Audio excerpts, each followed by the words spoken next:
एक छोटे से भारतीय गांव में 4 प्यारे बच्चे रहते थे।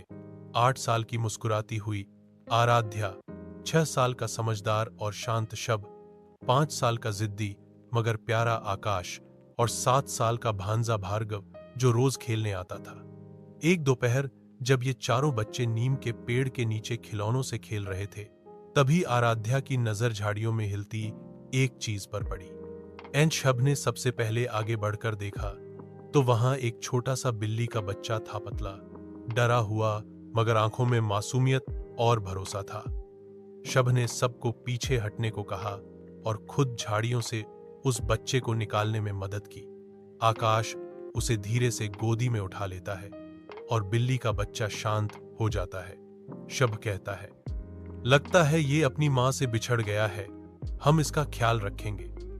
बच्चे उसे घर लेकर आते हैं और शब की मां पहले तो चौंकती हैं, फिर शब की जिम्मेदारी भरी बातों से मान जाती हैं। एक थाली में दूध लाकर शब खुद बिल्ली के बच्चे को पिलाता है और नाम रखने की बारी आती है तो शब मुस्कुराकर कहता है, चीकू, सबको नाम पसंद आता है।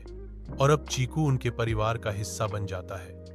अगले दिन से शब जिम्मेदारी बांटता है, वो खुद सुबह दूध देगा, आराध्या चादर बदलेगी, भार्गव पानी लाएगा और आकाश उससे खेलेगा, लेकिन जोर से नहीं। धीरे धीरे चीकू बच्चों का सबसे अच्छा दोस्त बन जाता है।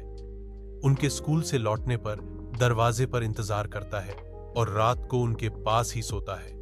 गांव वालों को जब पता चलता है कि एक 6 साल का बच्चा इतनी जिम्मेदारी से एक जानवर का ख्याल रख रहा है, तो सब उसकी तारीफ करते हैं। एक दिन चीकू बीमार पड़ जाता है, दूध पीता है, न खेलता है। आकाश रो पड़ता है, लेकिन शब शांत रहता है, मां से सलाह लेता है, उसे गर्म कपड़े में लपेटता है और खुद पूरी रात उसके पास बैठा रहता है। चीकू धीरे धीरे ठीक होता है और शब के प्रति और भी ज्यादा जुड़ाव महसूस करने लगता है। बारिश और अंधेरे की एक रात जब बिजली चली जाती है और सब डर जाते हैं, शब माचिस ढूंढकर मोमबत्ती जलाता है और सबको दिलासा देता है, मैं हूं, चीकू भी है, डरने की कोई बात नहीं। सब उसकी गोदी में सिमट जाते हैं और एक मोमबत्ती की रोशनी में वो छोटा सा कमरा प्यार और भरोसे से भर जाता है। एक दिन स्कूल में चीकू खुद शब को छोड़ने आता है और सब अध्यापक दंग रह जाते हैं। ये बच्चा सिर्फ जानवर नहीं, रिश्ते निभाना जानता है। मां एक रात पूछती है, तू इतना ध्यान क्यों रखता है इसका? शब कहता है, क्योंकि चीकू ने मुझे बिना शब्दों के सिखाया कि सच्चा दोस्त कौन होता है। वो कहता है कि वो बड़ा होकर ऐसा डॉक्टर बनेगा जो उन प्राणियों का इलाज करेगा जो बोल नहीं सकते। गांव के बड़े लोग भी मानते हैं कि इस शब का दिल बहुत बड़ा है।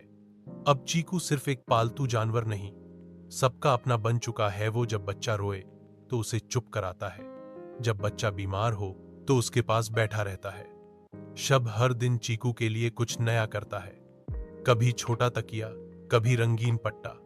एक रात आराध्या अपनी डायरी में लिखती है, जब हमने चीकू को उठाया हमें लगा हमने एक जानवर पाया, लेकिन जब शब ने उसे अपनाया तब लगा हमें एक इंसान मिला, वो जो दिल से सोचे, जो बिन बोले समझे और बिना दिखाए निभाए।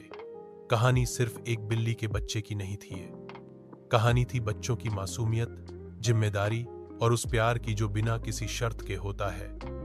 शब जैसे बच्चों से ही तो ये दुनिया थोड़ी बेहतर लगती है, जिनके पास दिल बड़ा हो और इरादा साफ।